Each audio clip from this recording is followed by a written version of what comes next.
नमस्कार, आप देख रहे हैं एनडीटीवी कैफ़े। मैं अश्विनी कुमार। आज के मेहमान अखिलेश सर, पुण्येंदु जी, बाबा, पीडी सर और सुमित सर, आप सभी का स्वागत है। दर्शकों से अपील है कि इस वीडियो को ज़्यादा से ज़्यादा लोगों तक साझा करें, दोस्तों परिवारजनों के साथ इस वीडियो को साझा करें। इस आप यहाँ पे जो जितने भी ये विशेषज्ञ लोग बैठे हैं, ये कहीं ऐसे लोग नहीं मिलेंगे आपको जितने भी वीडियोज़ आप देखें, क्योंकि इतना डीप नॉलेज, इतने सालों का एक्सपीरियंस जो नॉलेज है वो इसी एनडीटीवी कैफ़े में ही आपको मिलेगा। तो इसे ज़्यादा से ज़्यादा साझा करें। आज की चर्चा एक बहुत ही संवेदनशील मुद्दे पे है कि तमिलनाडु के जो राज्यपाल हैं आर.एन. रवि साहब, उन्होंने एक बयान दिया। उन्होंने कहा कि जो सेक्युलरिज्म शब्द जोड़ा गया वो एक इनसिक्योर प्रधानमंत्री थी इमरजेंसी के दौरान, उन्होंने जोड़ दिया, जबकि भारत में तो ऐसा कुछ भी है ही नहीं। हम लोग सेकुलर वर्ड इंडिया का नहीं, ये विदेश से आया हुआ शब्द है, ये जोड़ा गया है। उसके बाद अभी बीच में उपराष्ट्रपति जो हैं धनखड़ साहब, उनका भी एक स्टेटमेंट आया। उन्होंने लिखा कि राम राज्य चल रहा है, देश राम राज्य की तरफ बढ़ रहा है। उन्होंने कहा कि प्रधानमंत्री के नाम नरेंद्र की व्याख्या करते हुए लिखा कि नरेंद्र से सब कुछ संभव है। तो जो संवैधानिक पदों पर बैठे हुए लोग हैं पीडी सर, जब उसकी तरफ से इस तरीके के बयान आते हैं कि सेकुलरिज्म शब्द तो है ही नहीं हमारे संविधान में, विदेशों से आयातित शब्द है, इसका क्या मायने निकाला जाए? क्या चुनाव में भी इस समय काफ़ी बात हुई थी कि भाई आरक्षण संविधान की बात हुई, अब संविधान खत्म कर देंगे, जब वहाँ पे इम्पैक्ट होने के बावजूद भी अब नेता ना बोल के अब संवैधानिक पद पे बैठे हुए लोग बोल रहे हैं, इसका क्या इम्प्लीकेशन हमारे समाज में जाना चाहिए? क्या सेकुलरिज्म शब्द सच में भी इसीलिए जोड़ा गया था इमरजेंसी में इंदिरा गांधी की तरफ से, या पहले से हमारा देश सेकुलर था? मैं पीटी सर दे रहा हूँ, आप मुझे मालूम है ये आपका टॉपिक है। मैं दर्शकों को आगाह कर रहा हूँ कि आराम से बैठ जाइए, पीडी सर को आराम से सुनिए। इस विषय के जो है वो एक्सपर्ट हैं और अच्छे से समझाएंगे सर। नहीं, देखिए, असल में झगड़ा शब्द का नहीं है जी। धर्मनिरपेक्षता हो, सेकुलरिज्म हो, पंथ निरपेक्षता हो, समरसता हो, सहिष्णुता हो, सर्वधर्म संभाव हो, विविधता हो, ये सारे शब्द लगभग कई तरह के आशय देते हैं। जब हम सेकुलरिज्म की बात करते हैं तो कम से कम 3-4 आशय उसके निकलते हैं। एक जिसको गंगा जमनी संस्कृति बोलते हैं वो भी उसमें चलाता है, एक जो राज्य का धर्म के प्रति निरपेक्ष हो वो भी चलाता है। लेकिन क्या ये आज़ादी के बाद या 75 के बाद जैसा ये लोग बता रहे हैं वो उस समय सामने आया? असल में आज़ाद भारत की एक पुरानी परंपरा रही। आज़ादी के संघर्ष के दौरान जो भारत विकसित हुआ, जो भारतीयता, जो राष्ट्रीयता विकसित हुई, वो सबको लेके चलने वाली थी। और उसका उदाहरण मैं दूंगा। अच्छा, उसके पहले ये सच है कि 19वीं सदी के बड़े विचारक, जहाँ से आप, जिसमें आप हरिश्चंद्र को भी ले सकते हैं, 20वीं सदी की शुरुआत में तिलक को ले सकते हैं, वो हिंदूवादी विचार से प्रभावित थे। उनको पढ़िए तो लगता है कि भारतीय राष्ट्रवाद की एक धारा हिंदूवाद के पैरेलल चलती रही। वो सच्चाई है। लेकिन 1919 के बाद खासतौर पे जब लगा कि आज़ादी की लड़ाई अपने एक बड़े दौर में दाखिल हो रही है, मैं एक उदाहरण आपको दूंगा। जो सबसे बड़ा टकराव का मामला रहा वो जालियांवाला बाग रहा। मेरा मानना है कि जालियांवाला बाग से भारत की राष्ट्रीयता का निर्माण होता है। आपको बताऊं कि जालियांवाला बाग क्यों हुआ था, थोड़ा उसका इतिहास। रॉलेट एक्ट, पहला विश्व युद्ध खत्म हुआ तो लागू किया गया। रॉलेट एक्ट के खिलाफ गांधी जी ने कहा कि पूरे देश को इसका विरोध करना होगा। और मुझे याद है कि 30 मार्च को 1919 को कहा गया कि इसका हम देश बंद रखेंगे। फिर उसको 6 अप्रैल कर दिया गया। तब अचानक अमृतसर वालों ने कहा कि नहीं, हम तो 30 मार्च को बंद रखेंगे, हमारी पूरी तैयारी है। वो बंद बड़ा सफल रहा। फिर 6 अप्रैल का बंद बहुत ही सफल रहा। उसके बाद रामनवमी आने वाली थी। रामनवमी में अंग्रेज लोग बड़े परेशान थे कि कहीं इसको तोड़ा जाए। तो वहां और अमृतसर वाले में मालूम थे कि तोड़ने का एक ही तरीका है, हिंदू मुस्लिम किया जाए। तो इन लोगों ने कहा कि रामनवमी का जुलूस जो है उसका नेतृत्व एक मुस्लिम डॉक्टर के पास गए लोग कि आप कीजिए। वो लोग भड़क गए कि रामनवमी के जुलूस का नेतृत्व कैसे ही कर सकते हैं। अंततः इस पर सहमति बनी। मुसलमानों ने एक नई शर्त रखी कि तब उस समय पानी के घड़े अलग अलग चलते थे, हिंदू घड़े, मुस्लिम घड़े। अच्छा। तो उन्होंने कहा कि घड़ा एक चलेगा। इस पे हिंदू लोग भड़क गए, कैसा कैसे हो सकता है। अल्टीमेटली लेकिन फैसला यही हुआ कि हिंदू मुसलमान साथ निकलेंगे, मुस्लिम उसमें जुलूस निकलेगा और घड़ा एक ही होगा। आपको पीना हो पानी पीजिए, न पीना हो मत पीजिए। वहां से जो बुनियाद पड़ती है हिंदू मुस्लिम एकता की, उसके बाद उसको जनरल डायर, उस समय राज्यपाल थे, उन्होंने डायर को बुलाया। और उसके बाद अमृतसर का जलियांवाला बाग कांड हुआ। उस कांड के बाद अमृतसर वालों को बड़ी बुरी तरह मारा पीटा गया। उसका एक दिलचस्प बताता हूँ कि अमृतसर वालों ने विरोध में भी बैंक में हंगामा किया और 4 ब्रिटिशर्स को मतलब मारा, एक महिला डॉक्टर को भी अपमानित किया। हालांकि कांग्रेसियों ने उनको बचाया बाद में। उसके बाद वहां पहला जो कांग्रेस का सम्मेलन हो रहा था 1920 या 21 का अमृतसर में हुआ था। वहां अमृतसर के जलियांवाला बाग के खिलाफ प्रस्ताव आया। तो जब प्रस्ताव आया कांग्रेसियों के सामने तो उन्होंने पाया कि इसमें अंग्रेजों की हत्या की भी निंदा है। तब सब नाराज हो गए। उन्होंने कहा कि जरूर मतलब उनको लगा कि इन्हीं बेसेंट का काम है, क्रिश्चियनिटी का, उससे भी खोजा जा रहा था। कहा कि भारत माँ का कोई बेटा ऐसा काम नहीं कर सकता है। गांधी खड़े हुए, कहा कि भारत माँ का बेटा ही ऐसा काम कर सकता है। 4 घंटे उन्होंने भाषण दिया और दोनों के पक्ष में। तो मैं बोल रहा हूँ कि अच्छा, ये आजादी की परंपरा की लड़ाई के दौरान ये परंपरा आई कहाँ से? वो 1000 साल पुरानी परंपरा है। उसको साहित्य और संगीत में देखिए, उसको अमीर खुसरो में देखिए, वो सितार बजाता है, बनाता है, पहेलियां बुझाता है, वो दोहे कहता है। कबीर में देखिए, जिसका शो कहते हैं कि फूलों में बदल गया। रामचरितमानस और विनय पत्रिका लिखने वाले तुलसीदास में देखिए, तुलसीदास मतलब राम को 6 बार मतलब विनय पत्रिका में ज्यादा बार बल्कि गरीब नवाज गरीब नवाज गरीब नवाज बोलते हैं। ये गरीब नवाज कहाँ से आया है? ये सूफी परंपरा का शब्द है। तो आप पाएंगे कि ये झगड़े का भी और मेल जोल का भी साथ रहने का इतिहास 1000 साल पुराना है। जब वे पुराने और हिंदू भारत की बात करते हैं तो इस 1000 साल को काट देना चाहते हैं। ये उसका खतरा है। और आजादी की लड़ाई के दौरान जो हमने भारतीयता विकसित की, जो राष्ट्रवाद विकसित किया, वो यूरोपियन राष्ट्रवाद से अलग था, जहां भाषा के आधार पर राष्ट्र बन रहे थे। इन्होंने कहा कि हमारा राष्ट्रवाद बिल्कुल एक होगा। उसमें टैगोर जो थे वो राष्ट्रवाद के खिलाफ थे। उन्होंने कहा कि मैं मनुष्यता के हीरे की और राष्ट्रवाद के कांच से बदलना पसंद नहीं करूंगा। उन्होंने कहा कि उन्होंने चूंकि यूरोपियन राष्ट्रवाद देखा था, जापान का राष्ट्रवाद देखा था, उन्होंने कहा कि नेशनलिज्म जो है इंसान का बनाया हुआ सबसे खतरनाक इंस्टिंक्ट क्या है। तो टैगोर की, गांधी की ये सारी परंपरा को आप याद कीजिए तो लगेगा कि 1000 साल का भारत, जिसमें कबीर हैं, तुलसी हैं, जायसी हैं, वो सब एक सेक्युलर भारत। आप उसको धर्मनिरपेक्ष बोल दीजिए, गंगा जमनी बोल दीजिए, उसको आप समरस बोल दीजिए, जो भी नाम दे दीजिए, लेकिन हिंदुस्तान वही है। और इस ढांचे पे अब चोट की जा रही है और संविधान के नाम पे की जा रही है। ये खतरनाक है। अखिलेश सर, जो सेक्युलरिज्म जब जोड़ा गया 1972 में, जब 1976 में, तो उस समय ये कॉन्सेप्ट था कि भारत सरकार जो है वो किसी भी धर्म के से फेवर नहीं करेगी, ना उसके पक्ष में किसी में जाएगी। लेकिन अब आप देखिए कि जो संवैधानिक पद पे या जो मंत्री है, जो भी लोग हैं, वो अपने आप को आइडेंटिफाई करना पसंद करते हैं कि वो किस धर्म से आते हैं, किस धर्म की रीतियों को वो अपनाना पसंद करते हैं। तो क्या ये मैसेज करना कि मैं जिस धर्म का हूँ, भले ही मैं पद पे बैठा हूँ, लेकिन जो सेक्युलरिज्म शब्द उसका फिर तो मतलब नहीं निकला ना, जो संविधान में जोड़ा गया है। ये बहुत अच्छा सवाल आपने किया, क्योंकि ये आज का जो परिप्रेक्ष्य उसमें प्रासंगिक सवाल हो जाता है कि आखिर धर्म की परिभाषा क्या है और धर्म का दायरा क्या है।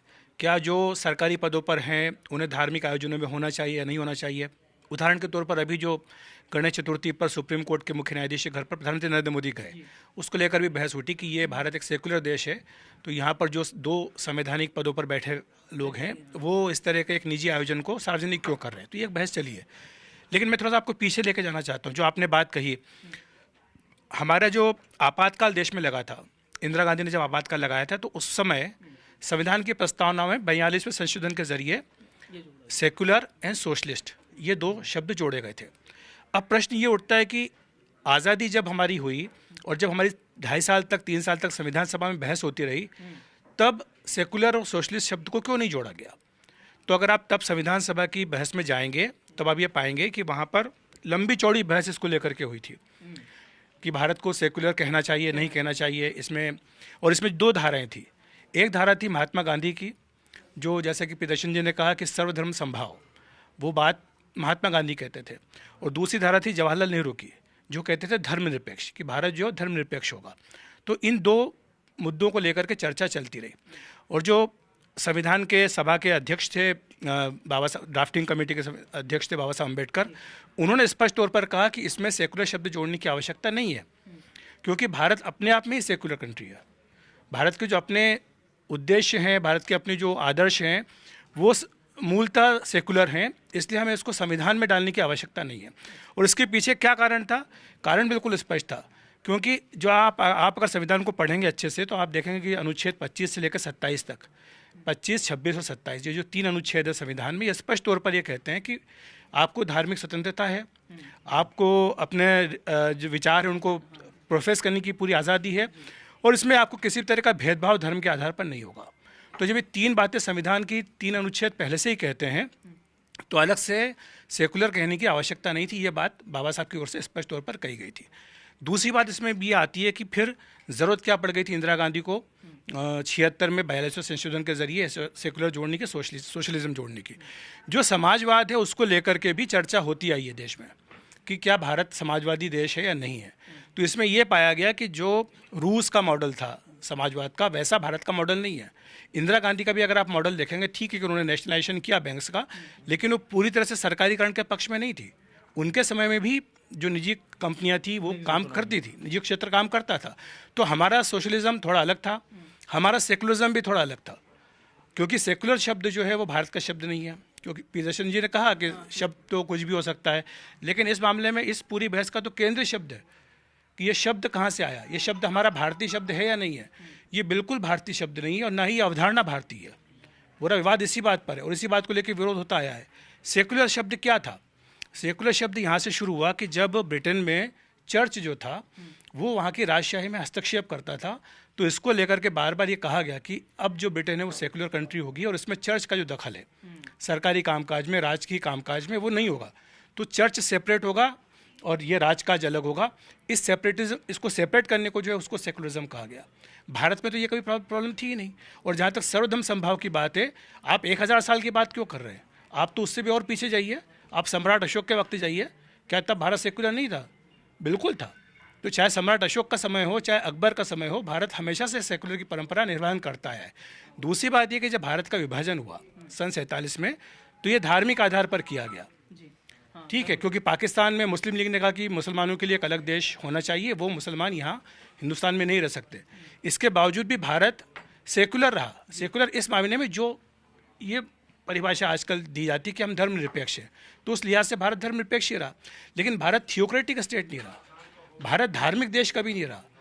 अगर जैसे पाकिस्तान बना तो वो तो धार्मिक आधार पर बना, तो भारत हो सकता था तब बोलते लोग कि हिंदू राष्ट्र बन जाए, क्योंकि वो तो एक मुस्लिम राष्ट्र, मुसलमानों ने तो अपने देश ले लिया, अब हिंदू अपने लिए अलग देश लेंगे। लेकिन ऐसा नहीं किया कि जो हमारे फाउंडिंग फादर्स थे उन्होंने कहा कि हमें इस बहस में जाने की ज़रूरत ही नहीं है। हम जब संविधान में ये स्पष्ट कर रहे हैं कि सबको अपना धर्म की आज़ादी है और सब अपने हिसाब से कामकाज कर सकते हैं, तो इस लिहाज से हमें इसमें जाने की ज़रूरत ही नहीं है। तो हम उस चक्कर में पड़े ही नहीं।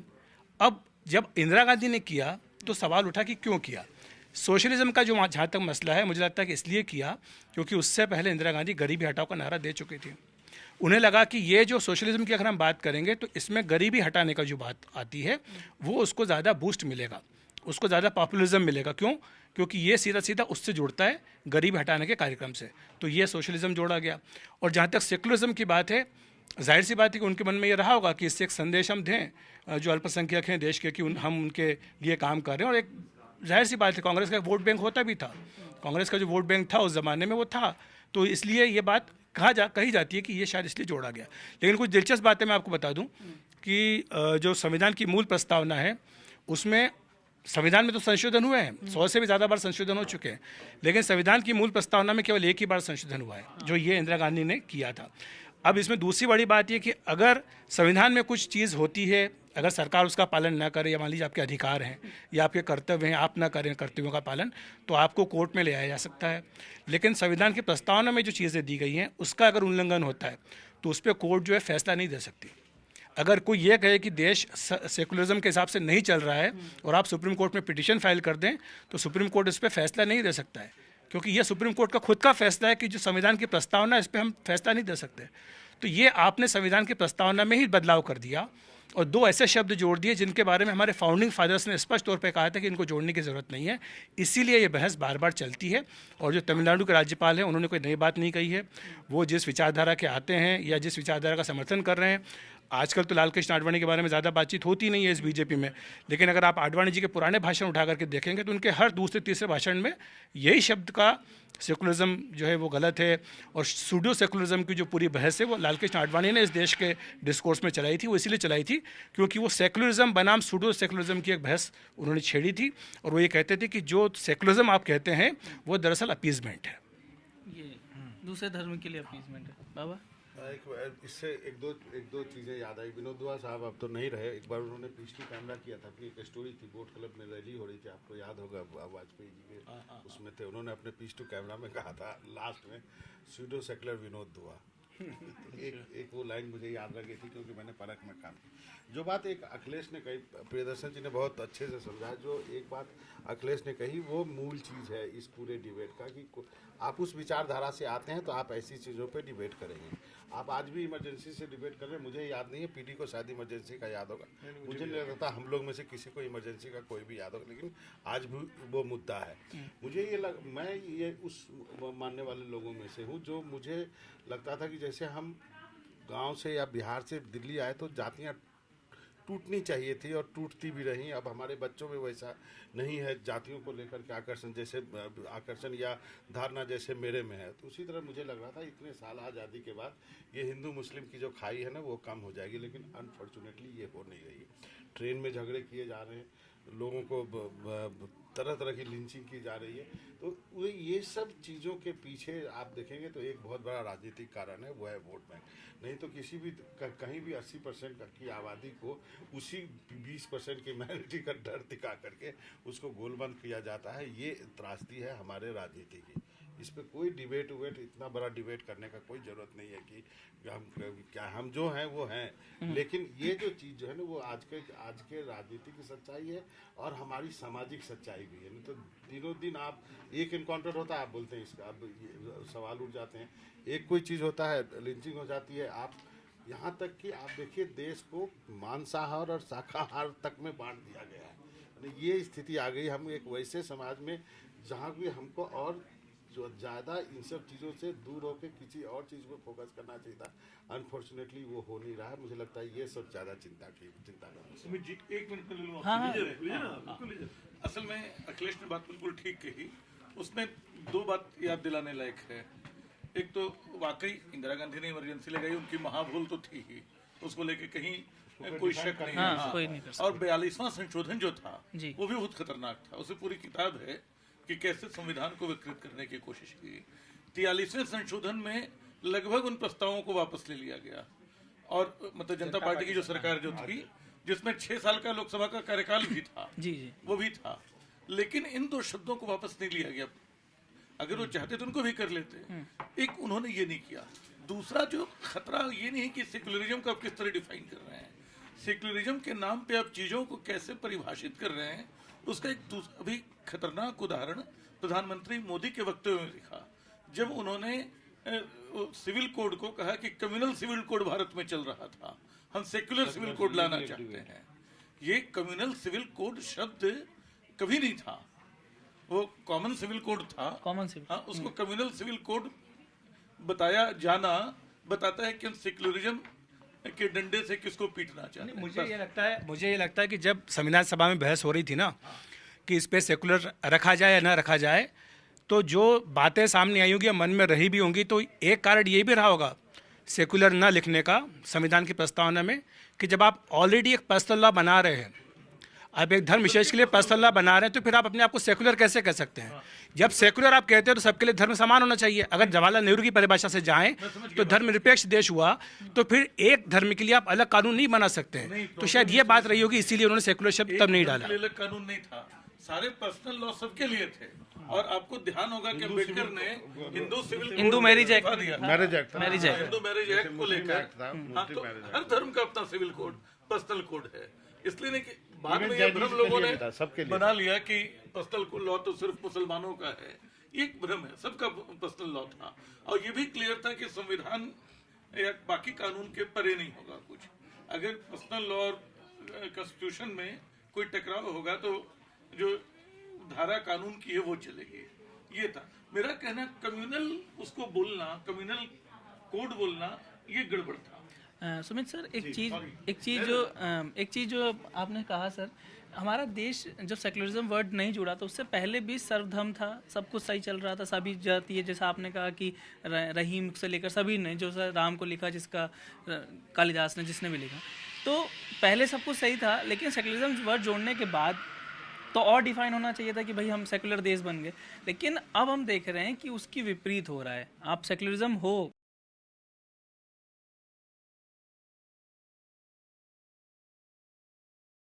ऑन पेपर, लेकिन जो दो धर्मों के बीच संवाद है वो बहुत घट रहा है, और जो हो भी रहा है ना, वो इसमें इतना है गुस्सा है एक दूसरे के खिलाफ।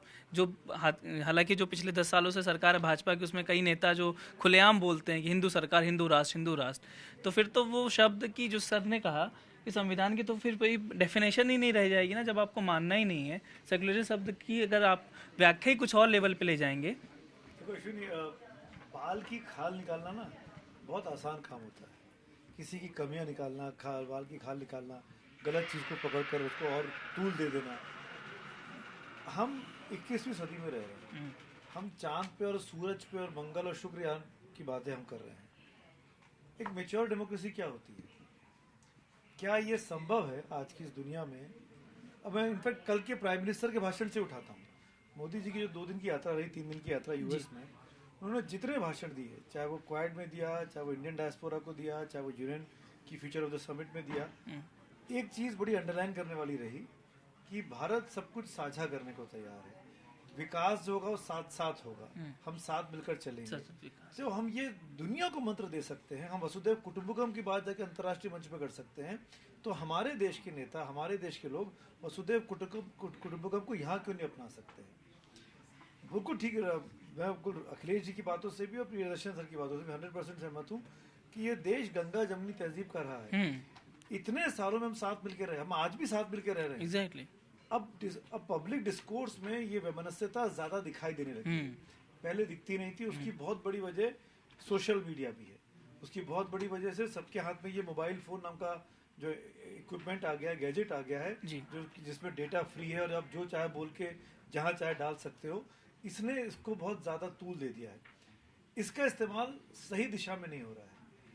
हम आज की तारीख में जब हम आप और मैं ये बात कर रहे हैं और एक गवर्नर साहब का बयान आया और उस पर हम इस तरह की बहस कर रहे हैं, बिल्कुल ठीक बात थी। 42वें संशोधन में अगर बदलाव किया गया तो 43वां, 44वां, 45वां, अब तो 100 से ऊपर संशोधन हो चुके हैं। आप बदल देते। किसी भी सरकार ने आके उन 2 शब्दों को नहीं हटाया, किसी ने उसको छूने की कोशिश नहीं की, क्योंकि वो इतना बड़ा इशू बन जाता कि आप सेकुलर शब्द को हटा रहे हो। आप याद करिए 24 के चुनाव के पहले जब ये मोमेंटम चढ़ा कि बीजेपी को 400 सीटें चाहिए, संविधान बदलने की बात कर रहे हैं, तो यही हुआ कि संविधान संशोधन लाएंगे तो सेकुलर शब्द हटा देंगे, कुछ नहीं करेंगे तो सेकुलर शब्द हटा देंगे। इसी पे पूरा नैरेटिव चेंज हो गया जो इलेक्शन का। इसी पर बीजेपी को घेरा गया और बीजेपी के 4-5-6 नेताओं ने पब्लिक में बयान देकर और बीजेपी का सत्यानाश कर दिया। लल्लू सिंह जैसे लोगों ने जो बोला था कि ये हम संविधान संशोधन करेंगे। तो ऐसे में अब जब इस दिशा में गाड़ी बढ़ चुकी है, हम अपने आप को धर्मनिरपेक्ष कह रहे हैं, तो उसको कहने में कोई दिक्कत नहीं है। अगर किसी को सो कॉल्ड हिंदू राष्ट्र बनाना है, मुस्लिम राष्ट्र बनाना है, ईसाई राष्ट्र बनाना है, सिख राष्ट्र बनाना है, तो क्या वो ये कर सकता है? क्या आज की तारीख में देश में ऐसा हो सकता है? चाहे आपके पास 300 सीटें हो, चाहे 400 सीटें हो, अब नहीं हो सकता है। वो दौर चले गए, वो दौर बदल गए। आज की तारीख में हर आदमी के पास, मैं वही कह रहा हूँ कि जो सोशल मीडिया की क्रांति हुई है, इसने हर आदमी को इतना एम्पावर कर दिया है कि वो अपनी बात को कह भी सकता है और सामने वाले से पूछकर आंसर भी मांगने की कोशिश कर सकता है कि जवाब दो भाई, कैसे कर रहे हो इस बात को। तो इस तरह की डिबेट्स में मुझे लगता है कि 21वीं सदी में हमको ये बात करनी चाहिए कि हम गरीबी पे क्या काम कर रहे हैं, हमने कितने अस्पताल बना दिए।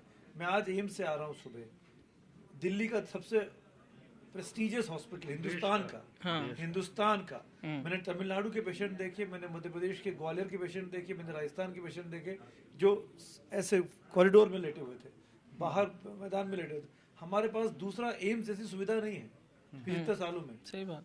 मतलब हम इस पे बात क्यों नहीं करते हैं? हम अस्पतालों पे बात क्यों नहीं करते हैं? हम शिक्षा पे बात क्यों नहीं करते हैं? शिक्षा को हम क्यों बांट रहे हैं आज की डेट पे?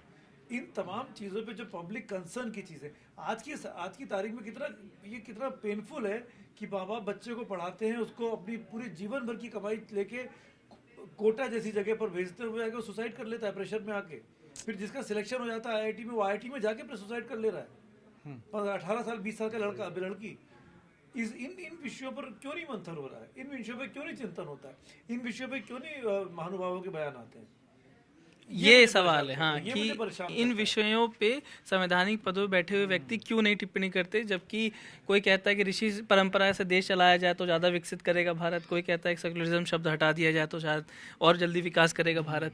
आपकी अंतिम टिप्पणी? हमेशा की तरह नहीं, मेरे विचार में धर्मनिरपेक्षता एक बहुत बड़ा मूल्य है और कोई भी लोकतंत्र बिना धर्मनिरपेक्षता के सरवाइव नहीं कर सकता। अगर किसी लोकतंत्र को सरवाइव करना है तो बिना धर्मनिरपेक्षता, कोई धार्मिक राष्ट्र में लोकतंत्र बचा हो ऐसा कोई बहुत बढ़िया उदाहरण मुझे कोई ऐसा कंट्री भी है सक्सेसफुल कंट्री जो जहाँ पे मतलब कोई धार्मिक राष्ट्र होकर के चुनाव तो हर जगह होते हैं ना, हाँ, तो वहाँ पर में भी चुना ही जाता है। नहीं, वो लोकतंत्र फिर वो नाम का ही वैसा, वहाँ लोकतंत्र। ऐसा देश आपको नजर आता है जहाँ पर धर्म और लोकतंत्र दोनों जैसा भारत जैसा मिला हुआ हो, जो सक्सेसफुल चल रहा हो, हमारे देश की तरह विकास गति हो? असल में देखिए, मैं तो निजी तौर पे मानता हूँ कि धर्म बेकार है। धर्म की क्या ऐतिहासिक भूमिका थी। धर्म ने हमको प्रेम करना सिखाया, धर्म ने हमको साथ रहना सिखाया, सब किया। लेकिन धीरे धीरे क्या हुआ कि अब जो धर्म की करुणा है उसके लिए हमको मतलब पड़ोसी से प्रेम करने के लिए हिंदू या मुसलमान होने की जरूरत नहीं है। इतनी मनुष्यता हमारे भीतर आ गई है। उसकी जो करुणा है वो कविता में आ गई है। अब उसका एक ही रूप बचा है, सांगठनिक रूप, जो मूलतः राजनीतिक रूप है। धर्म या तो इंडिविजुअल श्रद्धा का मामला हो सकता है, ईश्वर किस कंदरा में जा छुपा है किसी को पता नहीं। किसी से पूछिए आधुनिक आदमी से भी बोलेगा ईश्वर एक शक्ति है। पहले तो वो आग भी बरसाता था, पानी भी बरसाता था। तो धर्म की अब उपयोगिता नहीं रहती है। अब धर्म राजनीति के केंचुल की तरह इस्तेमाल हो रहा है, और जहां वो इस्तेमाल हो रहा है इसका सबसे अच्छा उदाहरण पश्चिम एशिया है, जिसमें हिंदुस्तान भी शामिल है। मतलब दक्षिण एशिया के हिस्से को भी शामिल कर लीजिए। आप पाएंगे कि जहां जहां धर्म की राजनीति हुई, पाकिस्तान तबाह हो गया, पाकिस्तान फेल होने के मुकाम पे है। जहां जहां धर्म हावी हुआ और सबने अपने यहाँ के अल्पसंख्यकों को मारा। श्रीलंका ने 35,000 तमिलों को मार दिया, बांग्लादेश और पाकिस्तान में हिंदुओं को मारा गया। अफगानिस्तान में हमारा डेमोक्रेटिक सेटअप इतना मजबूत था कि हाँ वो हो नहीं पाया, लेकिन उसको करने की कोशिश की जा रही थी। तो ये धर्म को धीरे धीरे हमारे सार्वजनिक जीवन से तो अपदस्थ होना होगा। आप इंडिविजुअल श्रद्धा की तरह जो कर लें, लेकिन धर्म की कोई भूमिका बची नहीं। वो संगठन है और राजनीतिक ताकत का मामला बस है। धार्मिक पहचान इसलिए सबसे महत्वपूर्ण पहचान होगी। एक बात और आप याद कीजिए, आज सच है कि जिसको हमारी जो अल्पसंख्यक आबादी है, मुस्लिम आबादी, उसने बहुत बड़े पैमाने पे बुनियाद परस्ती है। आप 19वीं सदी के मुसलमान शायरों को याद कीजिए, गालिब को, मीर को, जौक को, दाग को, सब अल्लाह और खुदा का मजाक बना देते थे। मतलब वो मस्जिदों के नाम पे क्या क्या शेर लिखे गए। हाँ, या तो वो जगह बता दे जहाँ पे खुदा, या जाहिद शराब पीने दे मस्जिद में बैठकर, या वो जगह बता दे जहाँ पे खुदा न हो। आज ये शेर लिखते हैं, या अमीर का शेर था कि गिराना हो तो तुम मक्का को, मतलब वो काबा को गिरा दो, लेकिन दिल मत तोड़ो। काबा दोबारा बन जाएगा, दिल नहीं बनेगा। तो 19वीं सदी के प्रगतिशील शायर लोग थे, पढ़े लिखे लोग थे, अचानक वो सिकुड़ते चले गए। हमारा समाज सिकुड़ता चला गया, क्योंकि धर्म जो है वो अब उसको विदा कर देना चाहिए। जीवन में साइंस की जगह जो बता रहे थे, हम लोग one family, one earth, one future की बात कर रहे हैं। तो इन तमाम धर्मों को किनारे व्यक्तिगत आस्था के आगे नहीं, इसमें ये बातें कहने सुनने में बहुत अच्छी लगती है कि ये कर देना चाहिए, वो कर देना चाहिए। जब मौका आता है तो आप करते या नहीं करते, अलग बात है। लेकिन जब धर्म की शुरुआत में जो बात प्रियदर्शन जी ने कही थी कि शब्द पे नहीं जाएंगे, लेकिन मैं एक बार फिर शब्द पे आऊँगा, वो चाहे सेकुलर शब्द हो चाहे धर्म शब्द हो, जब तक आप शब्द में नहीं समझेंगे, शब्द की परिभाषा को नहीं समझेंगे, शब्द का अर्थ नहीं समझेंगे, तब तक पूरी बहस बेमानी है। और तब फिर आप एक संकुचित और एक सीमित दायरे में लेकर उसकी व्याख्या कर सकते हैं। यहाँ पर आप जब धर्म की बात करते हैं तो जैसे सेकुलर आपकी अपनी कंसेप्ट नहीं है, एलियन कंसेप्ट है, भारत की नहीं है ये भूमिका, विदेशों से आई भूमिका है। और सेकुलर शब्द ही अपने आप में पॉलिटिकल शब्द है, ये कोई वैसा शब्द नहीं। ये जैसे कि धर्म और उसको अलग करने के लिए, चर्च को और राज्य सत्ता को अलग करने के लिए किया गया था, वैसे ही किया गया था। वैसे धर्म जो शब्द है वो भारतीय परिप्रेक्ष्य में फिट नहीं बैठता है। भारत में धर्म की जो परिभाषा है, धर्म का अर्थ होता है कर्तव्य, ड्यूटी, कि आप अपना क्या कर्तव्य करते हैं। इस धर्म का, सनातन धर्म का मतलब ये नहीं है, मैं किसी और धर्म पे ज़्यादा टिप्पणी नहीं कर सकता क्योंकि मुझे उसके बारे में जानकारी नहीं है, लेकिन सनातन धर्म में ये कभी नहीं बताया गया कि आपको क्या करना है क्या नहीं करना है। आपको सिर्फ ये करना है कि आपको अपने जो जिम्मेदारियां हैं, कर्तव्य हैं, कर्म हैं, उन्हें आपको निभाना है। और जब आप इसी दायरे में रह करके इसको परिभाषित करेंगे तो फिर आप इस तरह की बात नहीं करेंगे कि धर्म मिटा देना चाहिए, धर्म की कोई आवश्यकता नहीं है, क्योंकि धर्म के बिना आपका जीवन असंभव है। क्योंकि आपको वो कर्तव्य हैं जो करना है, वो कर्तव्य आपको निभाना है। उसमें आपको ये नहीं कहा गया कि आपको मंदिर जाना है, पूजा पाठ करना है, आपको व्रत करना है, ये सब आपको नहीं कहा गया है। लेकिन एक मनुष्य के नाते आपके जो कर्तव्य, जिसमें कि सहिष्णुता भी एक कर्तव्य आता है, वो उसका निर्वहन आपको करना है। तो वो अगर आप करेंगे, अगर उस शब्द का व्यापक अर्थ समझेंगे, तो मुझे लगता है कि फिर इस तरह की बात नहीं होगी। उसमें अखिलेश बात आपकी बिल्कुल ठीक है। ये सच है कि धर्म जो शब्द ही बना है, जो धारण करने योग्य वो धर्म है। धर्म इति धार्यते। लेकिन धर्म और कर्तव्य जो है वो एक तरह से कॉमन है। संकट तब पैदा होता है जब धर्म को उसके सांगठनिक स्वरूप से जोड़ा जाता है। और फिर मैं सनातन धर्म में बौद्धों और वैष्णवों का जो झगड़ा था, हिंदुस्तान में बौद्ध धर्म गायब हो गया बिल्कुल। अब वो लोग चर्चा कर रहे हैं क्यों गायब हो गया, और हिंदू धर्म के भीतर क्या हुआ। ध्यान से देखिए, शंकराचार्य से बड़ा सनातनी कोई नहीं हुआ, लेकिन शंकराचार्य को भी पंडितों ने घेरा। जब चूंकि उन्होंने समुद्र यात्रा कुछ की थी जिससे धर्म के, तथाकथित धर्म के नियम टूटे थे, उनकी माँ का देहांत हुआ। किंवदंती ये है कि कोई तैयार नहीं हुआ कंधा देने को। शव के 4 टुकड़े उन्होंने किए, उसको कंधा देते हुए मतलब उसको उठा के लेके अंतिम संस्कार किया। मध्यकाल में तुलसी होते हैं, जब वो रामचरितमानस लिखने बैठे, फिर पंडितों ने टोका कि रे संस्कृत में, देव भाषा में राम की कथा है, तुम कैसे उसको उसमें लिखोगे। उनको 2 बार उनकी पांडुलिपि जलाने की कोशिश हुई। अयोध्या और बनारस के बीच भागते रहे। ये अमृतलाल नागर का उपन्यास है मानस के हंस, उसमें पढ़िए। अमृतलाल नागर कोई वामपंथी नहीं थे, वो ठेठ भारतीय थे। उसमें देखिए, आधुनिक समय में विवेकानंद को आप लीजिए, जो शिकागो का धर्म सम्मेलन था, विश्व धर्म सम्मेलन, विवेकानंद हिंदू धर्म के प्रतिनिधियों के नहीं गए थे, हिंदू महासभा के प्रतिनिधि वहां कोई दूसरे थे। ये एक ईसाई महिला के साथ वहां पहुंचे थे, बीमार थे, और कोई उनको जानता उस तरह से नहीं था। जब उन्होंने वहां जाके कहा कि who calls you sinner, it is sin that calls you sinner, मनुष्य को पापी कहना ही पाप है, तब लोगों ने देखा कि ये कौन सा सन्यासी आ गया। तब अचानक और उन्होंने कहा कि तुम गीता मत पढ़ो, तुम फुटबॉल खेलो, तुम सिंह बनो। मंदिरों को कहा कि मंदिरों को नष्ट कर देना चाहिए। और आखिरी हिंदू जो था, उसको सबसे ज्यादा हिंदुत्व के झंडा बरदारों ने गोली मार दी। जिन्ना के सांप्रदायिक जिन्ना से वो नहीं डरे, सेक्युलर नेहरू से नहीं डरे, हिंदू गांधी को गोली मार दी। तो ये होता है धर्म के नाम पे अतिरेक का नतीजा। कर्तव्य की तरह धर्म ठीक है, आप धर्म का शब्द की तरह इस्तेमाल कर लीजिए, लेकिन धर्म को जब आप पहचान से जोड़ते हैं कि मैं तो हिंदू हूँ, मैं तो मुसलमान हूँ, हिंदू होने में गर्व, जो मुस्लिम होने में गर्व, वो मुझे लगता है ये खतरनाक है। बस जैसे जाति का गर्व होता है, वो भी एक मुद्दा है। मैं अपनी बात भी कंप्लीट कर लूँ। हाँ, मेरी बात तो कंप्लीट हुई नहीं। देखिए, धर्मनिरपेक्षता जो है वो धर्म संभाव नहीं है, दोनों अलग चीजें हैं।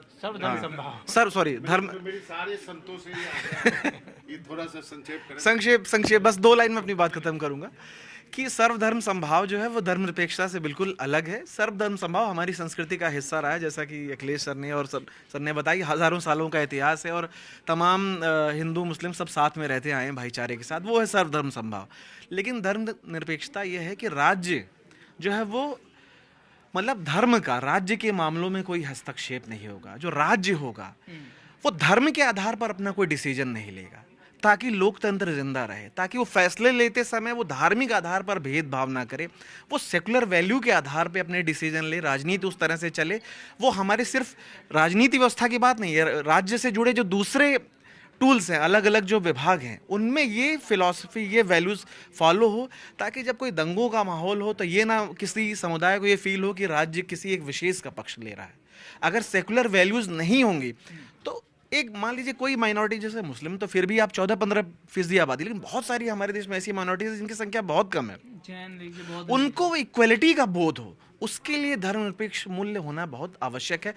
लेकिन सच्चाई में वो बचा नहीं है, चाहे वो सो कॉल्ड सेकुलर पार्टीज हों, मैं कांग्रेस का बाकायदा नाम ले रहा हूं यहाँ पे, वो कोई भी ऐसी धर्मनिरपेक्ष पार्टी नहीं है। वो अपने, या बीजेपी जो खुल के अपने आप को एक हिंदूवादी पार्टी कहती है, वो दोनों ही पार्टियों ने अपने हिसाब से यूज़ किया है, धर्म का इस्तेमाल किया है, कांग्रेस ने भी किया है, बीजेपी ने किया है, और आम आदमी को उसका वो चुकाना पड़ा है। धर्मनिरपेक्षता का रियल मायने में फॉलो कोई भी पॉलिटिकल पार्टी ढंग से कर नहीं रही है। आम आदमी पार्टी भी जिस तरह की बातें करके आई, लेकिन अब वो भी अपने पॉलिटिक्स के हिसाब से, अब दिल्ली के दंगों में देखिए एक तरह की एक चुप्पी उनकी देखने को मिली थी।